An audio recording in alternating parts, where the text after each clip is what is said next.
شروع اللہ کے نام سے جو سب پر مہربان ہے، بہت مہربان ہے۔ قسم ہے رات کی جب وہ چھا جائے اور دن کی جب اس کا اجالا پھیل جائے، اور اس ذات کی جس نے نر اور مادہ کو پیدا کیا، کہ حقیقت میں تم لوگوں کی کوششیں الگ الگ قسم کی ہیں۔ اب جس کسی نے اللہ کے راستے میں مال دیا اور تقوی اختیار کیا اور سب سے اچھی بات کو دل سے مانا، تو ہم اس کو آرام کی منزل تک پہنچنے کی تیاری کرا دیں گے۔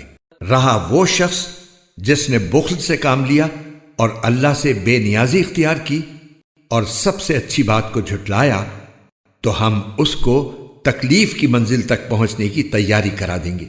اور جب ایسا شخص تباہی کے گڑھے میں گرے گا تو اس کا مال اس کے کچھ کام نہیں آئے گا۔ یہ سچ ہے کہ راستہ بتلا دینا ہمارے ذمے ہے، اور یہ بھی سچ ہے کہ آخرت اور دنیا دونوں ہمارے قبضے میں ہیں۔ لہٰذا میں نے تمہیں ایک بھڑکتی ہوئی آگ سے خبردار کر دیا ہے۔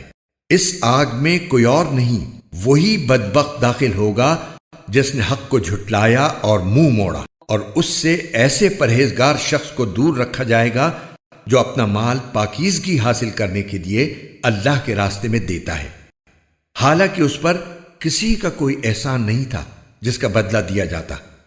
البتہ وہ صرف اپنے اس پروردگار کی خوشنودی چاہتا ہے جس کی شان سب سے اونچی ہے۔ یقین رکھو ایسا شخص عنقریب خوش ہو جائے گا۔